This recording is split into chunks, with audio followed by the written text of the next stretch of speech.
Շարունակում ենք ծրագիրը եւ արդեն մեզ է միացել վերլուծաբան Արմեն Չիբուրչյանը, բարի երեկո Արմեն։ Բարի երեկո։ Արմեն, ես գնալով ավելի խճճվում եմ այս Ուկրաինայի եւ Ռուսաստանի եւ Ամերիկայի բանակցություններում, իսկապես կորցրել եմ արդեն բանը պատկերացումը, թե ինչ է կատարվում։ Հիմա էլ այս նոր զրպարտանքը, չգիտեմ, միգուցե եւ զրպարտանք չի առ այն, որ ռմբակոծվել է նստավայրը Պուտինի, որը ես ինչքան հասկանում եմ, լայն հնարավորություններ է բացում Ռուսաստանի առաջ կատարել տարբեր տեսակի անվայել քայլեր։ Այո։ Դե տեսեք, շատ նման է զրպարտանքի, որտեղ ըստ էության Ուկրաինան նախ հերքեց, դա, երկրորդը իմ կարծիքով շատ նման է, որովհետև պատասխանը Լավրովի կապված Վալդայի հետ հուշում է այն մասին, որ ուղղակի քանի որ Զելենսկին այցելեց Ֆլորիդա, հստակեցրեցին կարմիր գծերը Ուկրաինայի, այսինքն հաջորդ քայլը պետք է արդեն Ամերիկան բանակցի Ռուսաստանի հետ։ Եվ քանի որ արդեն հասել է նրան, որ ռուսները մտավախություն ունեցան, որ կարող է իրենցից արդեն պահանջեն, այսինքն գնդակը թեքվեց այնտեղ, իրանք հորինեցին գուցե ենթադրում եմ հարված Վալդայի ռեզիդենցիայի վրա Պուտինի եւ ինչ ասեցին, որ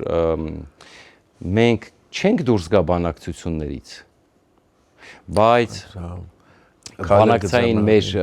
բաները, մոտեցումները կփոխենք, այսինքն պայմանները կփոխվի։ Տեսեք, պատասխանից արդեն հուշումը, որ իրանք դա հորինել են, որովհետև ինչի մասին է խոսքը։ Մենք չենք դուրս գա բանակցությունից, որ ձգձգենք այս process-ը, որ Տրամպը մեր դեմ քայլեր չձեռնարկի, այսինքն ճնշում չգործադրի։ Բայց որևէ բան մենք հիմա ստորագրելու պատրաստ չենք, եթե թարգմանենք այդ լեզվից, այսինքն մենք պատրաստ չենք այդ փաստաթուղթը ստորագրել։ Իսկ փաստաթուղթը արդեն կարծես 6 բաժնի է բաժանված եւ Զելենսկին այցելեց Ֆլորիդա եւ այնտեղ ոչ մի բան ըստ էության տեղի չունեցավ, Թրամփը հանդես եկավ հերթական էքսցենտրիկ հայտարարություններով, հատկապես ուկրաինացիներին բարկացրել է այն հայտարարությունը, որ Թրամփը կանգնեց եւ ասեց, որ Պուտինը ուզում է, որ Ուկրաինան հաջողի, անգամ պատրաստ է էժան էլեկտրոէներգիա տալ։ Այսինքն պատկասում եք, եկել գրավել է Զապորոժիան, գրավել է Ուկրաինայի սեփականությունը, հետո այդ ուզում է այդ ծախի ուկրաինացիների վրա էժան ասենք ծափահարություններ, ինչպիսի մեծ սիրտ ունի Վլադիմիր Վլադիմիրիչը, ասենք, եկել գրավ է սպաները կոտրել, հետո պատրաստ է եւ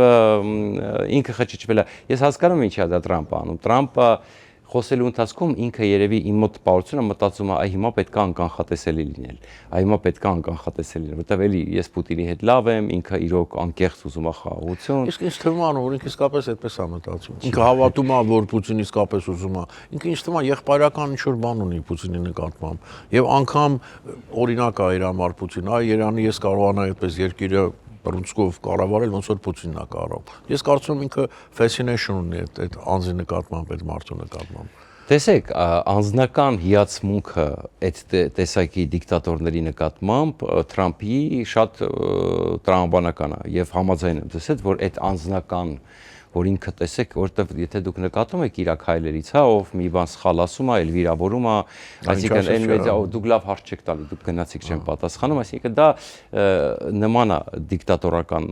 բնավորությանը։ Դրա համար համաձայն եմ լիովին, բայց չէ որ կա Ամերիկայի Միացյալ Նահանգների շահեր ու այնպես չի որ ինքը կարա իր անձնական ցանկություններն ու մանկական։ Մենք այսօր նաև հետաքրքիր բան կխոսենք։ Հարցումներ են եկել Ուկրաինայի մասով։ CNN ներկայացրեց հարցումներ ժողովրդի վերաբերմունքը Տրամփի քաղաքականությանը Ուկրաինայի մասով եւ վերաբերմունքը Զելենսկիի, Պուտինի մնացածի նկատմամբ դա շատ հետաքրքիր է մեզ իմանալ այդ մասին։ Բայց գիտեք ինչ, բացի դրանից կա մի հանգամանք։ Միացյալ Նահանգները շատ լավ հասկանում է, որ ինքը պատրաստվում է պատերազմի, այսինքն որովհետեւ իրենք շատ լավ գիտակցում են, որ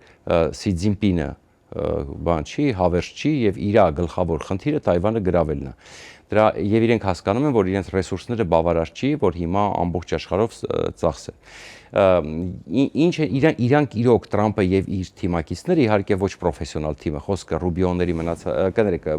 Ուիտկոֆների մասին է։ Իրանք իրոք հավատում են, որ հիմա պետք չի լավ դե հիմա ռուսներին բզել բշտել, այ որ մենք սկսենք առևտուր անել, չէ՞ որ ասուլիսի ժամանակ Զելենսկու հետ խոսեց ռուսական միներալների մասին, որ իրանց հետ այ այդ վատ հիլերիներ այն ժամանակ, որ դեռ առաջի կադենցիայի ժամանակ, երբ որ Թրամփը առաջին թերմի ժամանակ, երբ որ ինքը ուրեմն իրեն մեղադրում էին այդ ռուսական այդ բաների մեջ, չէ, եւ ինքը մեղադրեց Հիլարի Քլինտոնին, որ այն ժամանակ այդ չլիներ, մենք Ռուսաստանի հետ ընտիր բիզնես կանենք, այս ամեն ինչը չէր լինի, հա։ Ես երբեք չեմ մոռանա Արմեն կներես, որ Հիլարին ասեց այդ նախընտրական արշավի ժամանակ էր Պուտինի մասին, ասեց once a KGB officer, ասեց always a KGB, ասեց, այսինքն չի փոխվելու այդ մարդը, էլի, եւ դա Պուտինը խիստ դուր չէր եկել, խիստ դուր չէր եկել։ Այո։ Եվ Թրամփին դեմեղադրեցին, որ այն ժամանակ եւ ինքը Ռուսաստանի համար աշխատում եւ կարող է ռուսական գործակալ եւ իշ մեկ գործ հարուցվեց։ Այո, այո։ Եվ իրականությունը հետեւյալն է, որ Թրամփը շատ լավ գիտակցում է ինչա կատարվում, այսինքն իրավիճակը, այսինքն ներկայացնում են լիովին, բայց ինքը գերադասում է հավատալ, որ իր բիզնես, այսինքն այն ինֆորմացիան, որ իրեն տալիս են հետախուզությունները բազմաշերտ ամեն ինչ իր սեղանին դրվում է։ Չի էլ կարդում ինքը։ Գոնե կասի պատմեք մի հատ ինչա գրած, հա, ինչի մասին է։ Պատմեն։ Վստահաբար, եւ բաց իրենց իր թիմում կան մարդիկ, նույն Ռուբիոն վստահաբար, որը եղել է հակառուսական միշտ ներկայացնում է, բայց խնդիրը նա է, որ ինքը ունի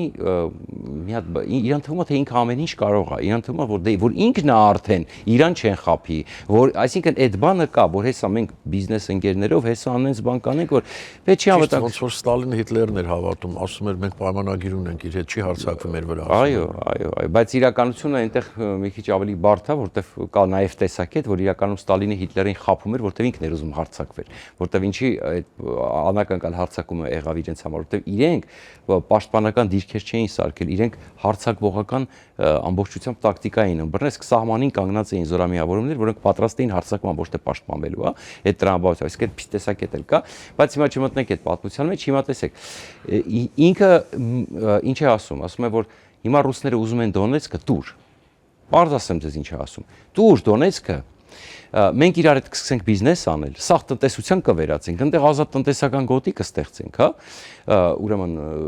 Պուտինը, որ արդեն մեր հետ մտնի բիզնեսի մեջ, մենք արդեն Չինաստանից կփոկենք Պուտինին, որ ինքը տեսնի այդ շահը մեր այդ բիզնեսի, հա, միասին սկսենք բաներ անել, որտեղ իր համար շատ կարևոր է, որ Չինաստանին մեկուստացնի, շատ կարևոր է։ Այստեղ շատ հետաքրքիր բաներ են, ընդհանրապես աշխարհում նոր դաշինքներ են ստեղծում,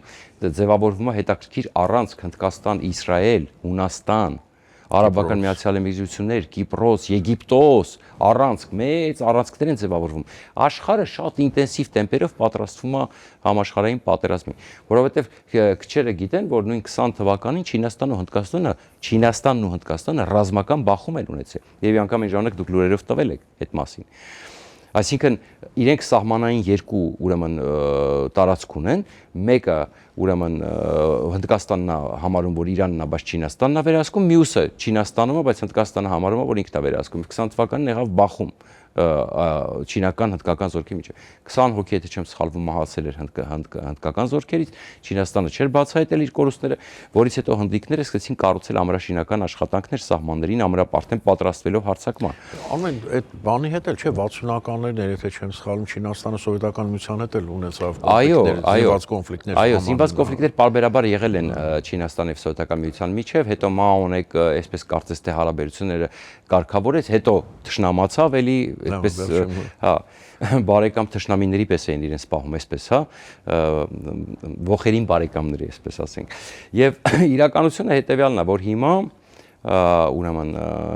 այն աստիճանի լարված է իրավիճակը, որ Թրամփը դիրքավորվում է զորքի, տեսեք ինչ որ նոր նավեր է, ընդ որում այդ նոր նավերն էլ որ ասում է սարքել են, չի համար ասում է Չինաստանից հետ ենք մնում մենք պետք է արագանցնենք, բայց գեներալները ասում են այդ առաջին, երկրորդ համաշխարհային պատերազմի մակետով սարքած նավերը, որոնք ժամանակին իդեպ դուրս են գրվել, այդ երկու նավը ժամանակին դուրս են գրվել, դրանք չեն շարունակել կառուցել, այսինքն չեն մտցրել։ Ինքը հիմա որոշել է դրանց հիման վրա երկար եւ երևացող նավեր են, ասում է այս ժամանակակից անօթաչուների պայմաններում այս որ ասում եմ դա շատ հեշտ թիրախ է, ուր եք այդպիսի նավերով սարքում, հա, եկեք ավելի փոքր ճարպիկ նավեր սարքենք, ամրացված հակաօթային պաշտպանությամբ, հակադրոնային պաշտպանությամբ, այսինքն ժամանակակից բաները, ինքը ասում է չէ, այդ սիրուն է, այդ մեծ սիրուն բաներն է, ինքը մեծ հասկանում եք, ու դա ըստ էության գեներալները ասում են, որ դա անիմաստ ծախս է, որ հիմա արվում է, որտեղ դա շատ հեշտ թիրախ է այսօրվա դրությամբ, այդպիսին։ Հիմա մենք Ուկրաինայի պատերազմը ցույց է տալիս, որ հակառակ տենդենսը կա։ Մի խոսքով իրավիճակը այնա, որ Թրամփը ուզում է ստիպել Ուկրաինային գնալ զիջումների, Մտածելով, որ ինքը հենց բիզնես սկսի Պուտինի հետ, Պուտինը կընթարկվի իրեն։ Վերջ էլ որտեվ դե ինքը հասկանում է դե Չինաստան կա։ Իրենք էլ են ուզում Չինաստանից պրծնել մտածում է, որտեվ իրենց FSB ժամանակ մի քանի ամիս առաջ զեկույց էր, չի արտահոսքեղը, որ Չինաստանին է համարում ուրեմն հիմնական վտանգը Ռուսաստանի համար։ Շարունակենք դաթարից հետո։ Հիմա գովաստ կվերադառնանք ու կշարունակենք զրույցը։ Կոտոնը սկսվում է այստեղ։ Cosmo Palace, ընտանեկան բոլոր միջոցառումների իրական կենտրոն։ Վայր, որտեղ հայկական ջերմությունը միահյուսվում է եվրոպական շքեղությանն ու նրբագեղությանը։ Հայտնի եւ սիրված երգիչ-երգչուհիներ, լավագույն շոումեններ, որոնք ձեր երեկոն կդարձնեն իսկապես անմոռանալի։ Համեղ եւ տարբերվող խոհանոցի ներդաշնակություն հարիր միայն բարձրակարգ ճաշակին։ Անզուգական սրահին կից Hookah Lounge Patio, լավագույն եւ ռոմանտիկ երեկոներ բաց երկնքի տակ։ Սա պարզապես ռեստորան չէ, սա Cosmo Palace-ն է։ Շարունակում ենք ծրագիրը, եթերում ERT-ի նորություններն են։ Արմեն խոսում ենք բազմաչարչար Ուկրաինայից եւ Դե տեսեք ինչա կատարվում, այս որպեսզի հասկանանք։ Ուրեմն Պուտինը չի կարողանում գրավի Դոնբասը գրավելու համար, այսինքն Դոնեցկը կներեք այդ վերջնական հատվածը Դոնեցկի 25-30% կարծեմ։ Ինքը հասկանում է, որ ինքը դնելու է մոտարապես էլի 1 միլիոն մարդ եւ մի 2-3 տարի ժամանակ։ Տնտեսությունը վատ վիճակում է, գնալով ավելի ավատանում, այսինքն պետքա ժողովրդի դժգոհությունը մեծանալու է բնականաբար։ Իդեպ հետաքրքրական փաստ, որ Իրանը տրակեց տեսակ այսօր տվել եք լուրերով, որ Իրանում բազմահազար բողոքներ են ոստիկանություն անցել է գործի, այո, հետաքրքիր, լավ, եթե ժամանակ մնաք խոսենք, այստեղ կարևոր է, որտեղ իրանք դից մոտ են էլի տրամաբանության պարտեն ինչա կատարվում։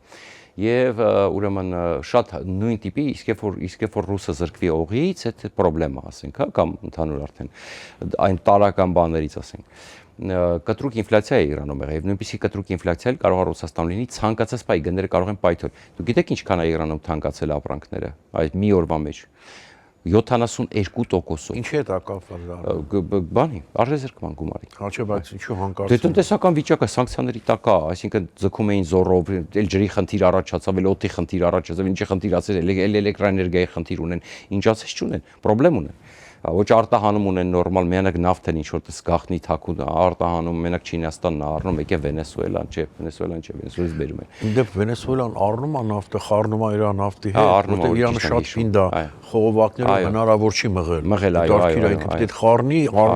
որ կարողանա ծախել։ Ընդ որում դա էլ էֆեկտիվ չի, որտեղ դա հատուկ տեխնոլոգիա է, որ իրանք չեն կարողանում անել։ Հիմա տեսեք, Պուտինը ինչ ասում է, տվեք ինձ հիմա Դոնբասը, ես էլ չեմ կռվի, խոսք եմ տալի, ազնիվ խոսք։ Դոնեցկը տալիս են, ինքը դիրքերը բարելավում է, իսկ Պուտինի նպատակավորն է, Պուտինը եթե չվերցնի ամբողջ Ուկրաինան, այլևս պարզ է, ինքը որպես խաղացող դուրս է մնում։ Չինաստանը այնտեղից արդեն գրավել է Ռուսաստանի տնտեսությունը, այս մի կողմից Ամերիկան ասում է, քեզ պետք է Չինաստանը, արի իմ տակ պարկի, Պուտինը հասկանում է, ինքը զրկվել է ինքնուրույնությունից եւ չի լինելու էլ որ եվրոպացիները massայաբար իրանցից նավթ ու գազ գնեն, ինքը հասկանում է որ երկարաժամկետ իրանք ուղղակի պարտվեցին, որը կարող է բերի, իսկ երբ որ իմպերիաները էնել այդ չափի իմպերիաները պարտվում են, դուք գիտեք դրա հետևանքները ինչ կարող է լինի։ Դա սարսափելի բան։ 10 տարի Աֆղանստան չձգեց Սովետական միությունը, հա, ըստ էության չէր կարողանում հաղթել, չկարողացավ իր առավելությունը այնտեղ հաստատի եւ տեսակ նաեւ դա էր պատճառը, որ Սովետական միությունը պայթեց։ Եվ իմպերիայի պարագայում դու երբեք չես կարող իմանալ ինչ հետևանքներ դա կունենա, որ պահին եւ ինչքան ժամկետում։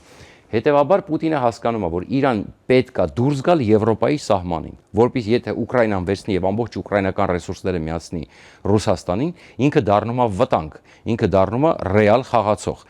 Այս պարագայում, երբ որ Ուկրաինան մնում է անկախ եւ մտնում է Եվրոպական միության մասը դառնում, հա,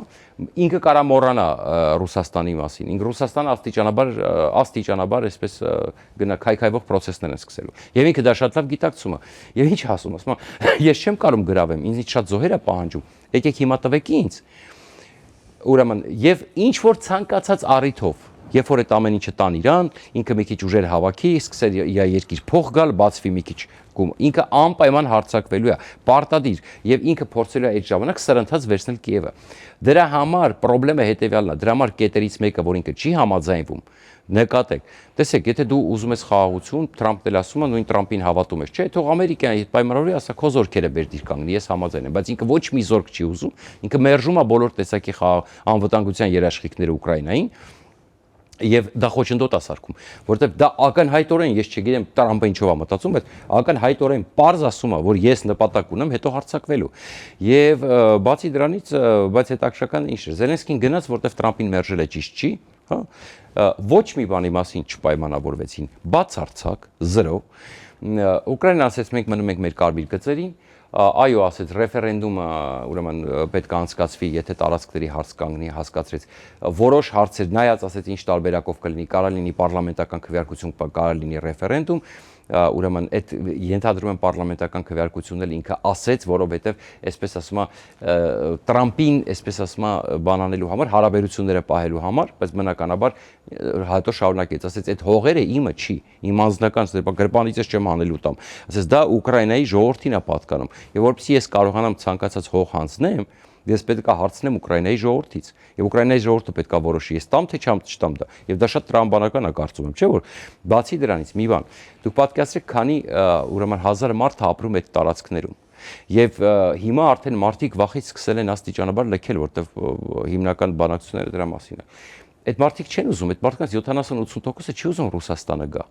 Չի ուզում ուղղակի Ռուսաստանը գա։ Օկուպանտ են իրենց։ Այո, այսինքն ինքը տունը պետքա թողի գնա, ինչա Պուտինը ուզում է, հասկանում եք, այսինքն տրամաբանական չի, այն ինչ որ իրանք պահանջում են, դա տրամաբանական չի։ Հետաբար պետք է անցկացվի ռեֆերենդում, հա։ Եթե ռեֆերենդում անցկացվի, ուրեմն այդ մարդկանց պետքա տանել տեղավորել, ամեն ինչով դա ահռելի ծախսեր է, տասնյակ հազարավոր մարդկանց տան, ով տեղ, ով ամեն ինչով ընդունել եւ այսպես շարունակ, հա։ Եվ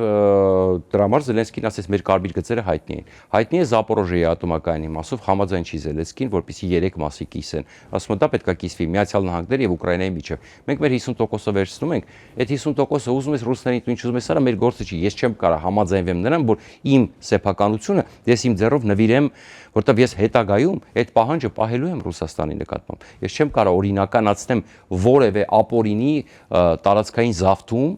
իմ երկրում եւ դա տրամաբանական է։ Դա համար ասում է 50-50 ենք սարքում, դուք փայը ինչ ուզում ես արա, մեր այդ գործ չունես, բայց Պուտինին պետք է որ Զելենսկին դա ընդունի, հա, որ ասի ես տալիս եմ այդ մասը Ռուսաստանին, ինչ որ մի բան, հա, որովհետեւ կարճելու մի բան ունեն նաեւ այդ թեմաներից։ Եվ սա է իրավիճակը, ոչ մի բանի չհասան, տարածքի մասով Զելենսկին դրեց հատուկ տոկոսներով ներկայացրեց, մեկը 80%, մեկը 90%, մեկը 95%, ինչ որ մի հարցով 100%, ինչի համար։ Զելենսկին հատուկ հստակ ուզեց ցույց տալ, որ ամենակարևոր եւ պրինցիպիալ հարցերով համաձայնություն չկա։